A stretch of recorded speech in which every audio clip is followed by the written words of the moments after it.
I think maybe let's start with AI because that came up in everyone's answers and is obviously the topic du jour all the time for many of us. I think everyone at this point, or nearly everyone, seems to agree that AI will change music, but what they tend to disagree on is exactly how. So I want to kind of drill down into this. Everyone said AI will have an impact, that AI licensing will be part of the picture, but let's try and get even more specific and kind of debate how we see that playing out. And maybe Liz, you're a good person to start with, kind of passing the baton back to you. Is AI licensing ultimately going to be as big of a, as of a line item as some in the industry are hoping, or how do you kind of see that playing out? AI can means, like I was saying, so many different things.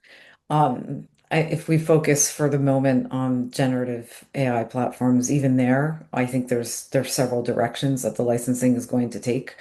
You see the first step in fan experiences. There was an announcement that Spotify is going to, use some AI technology to allow fans to create remixes. Udio's Pivot might be a good example of this, where they're working on launching a fan experience that allows fans to work with their favorite artist music and create covers and remixes in their own music, including the voice of the artist. Um, I do think it's going to be a new licensing, a new stream, a new revenue stream. One of the important things that will come up, not just around AI, is that we really are at a time where there's a new right type. Artists can have a lot more control over how their name, image, likeness, and in particular their voices are being used. The platform I just mentioned is, working on significant controls to let artists decide when their fans can use their voices and permitting artists to opt in appropriately. It's kind of cool if you think about it that way, when an artist has control over how their voice is getting used, and it's an incremental new revenue stream, then it becomes a lot less scary. I mean, there's the No Fakes Act that has been getting a lot of press this week that's kind of sort of just building like the legal floor to that, proving that your voice is yours. No one can use it without permission. But more importantly, I think that the business rules that are getting set around that is going to be quite interesting. That's one just one element of the generative AI use case. I think it's going to be the first right now in 2026. But by the time we get to 2030, there's a lot more that's going to happen. And you look at the products like Suno and other generative AI platforms that are allowing the mass democratization of creation. That isn't going to explode until we have better attribution technologies. They exist today, but I can talk about that a little bit later. And tracking and reporting to allow for the original um, artist on whose content was trained to actually get some compensation for that. Some down when there's downstream revenue. So there's a lot of mechanics around the licensing that still needs to get figured out, and I think that's going to happen in the next few years. Yeah. And I just want to pull out a couple things from what you said before the others come in.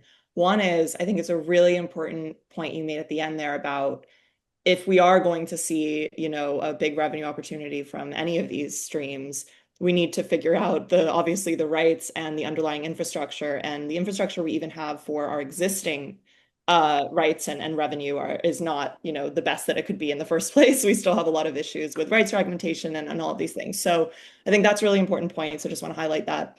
And the other is, it sounds like there's kind of three strands here. If we're talking about generative, it's licensing for consumption, so licensing for like training models and then people listening to that music, licensing for creation, where it's more about like remixing tools for fans, like the type Spotify and UMG are talking about. And then there's also this other side, which is it's not even the music, it's not the recording or the publishing rights. We're talking about name, image, and likeness and what that can do. So there's kind of like these three strands. So kind of, yeah, pulling those themes out, Mauhan and Ty, where do you see the most value kind of accruing?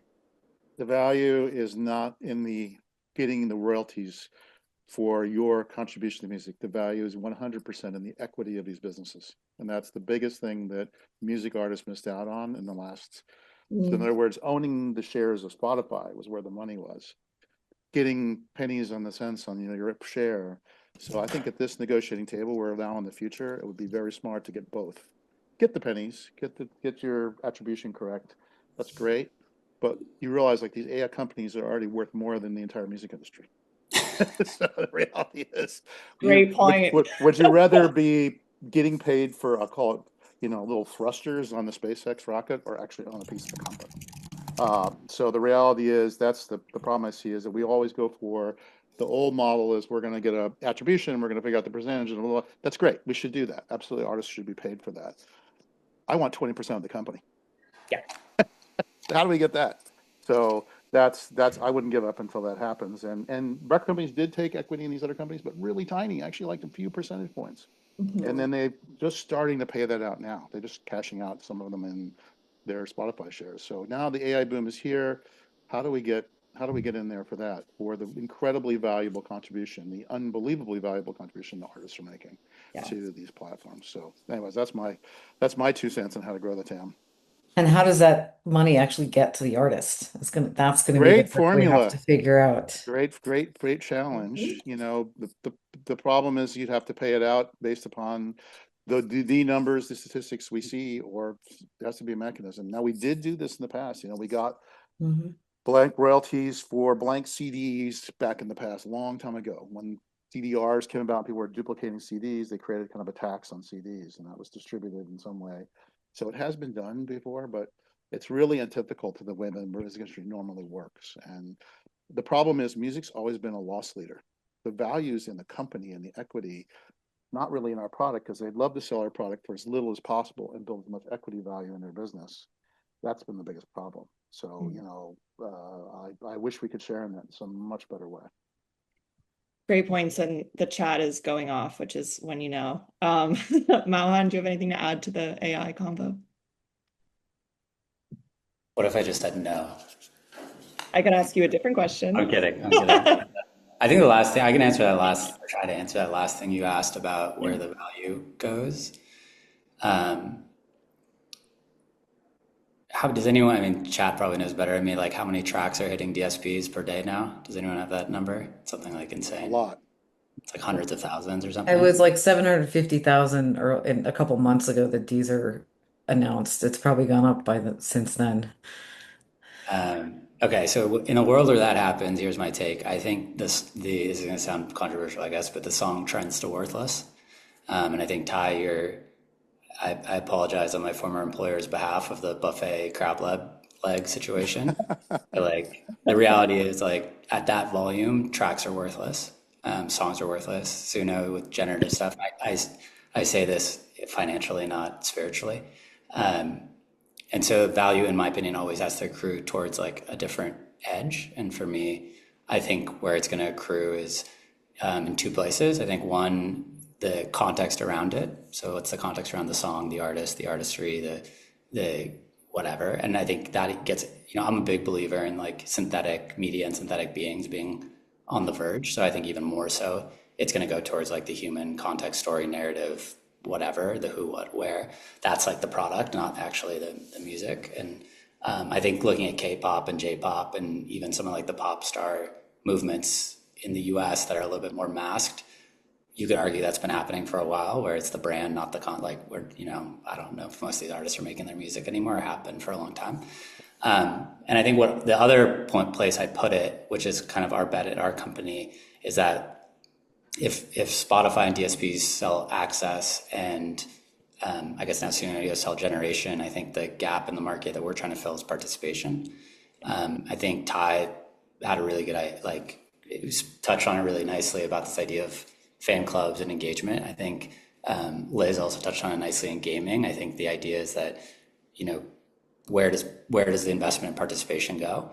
Because I don't think that, I'll shut up in a sec, but I don't think that the TAM has grown linearly in music with like audience. And so it's more about like TAM grows with new containers and new, spaces or environments or ways of monetizing. And so you could say like one of the bigger mispriced assets is around engagement. And we talk about these super fans every time we talk about all this stuff, but I think like this really stupid dumbed down way to say it is if you look at gaming, there's more ways to spend money. There's more ways to invest. There's more ways to get close. Whether that's like season passes or digital goods or cosmetics or skins or whatever. And music's just been at this like $14.99 buffet is the game. And how do we slice it and put it in different ways? So I don't know, long-winded way to say, I think like the number one is value shifts the edges away from the actual song and more to the context. And number two is around participation and engagement. And how do we build new containers for that? I think in a world of AI, that's like, you can't keep thinking the music's going to be the value. Mhm.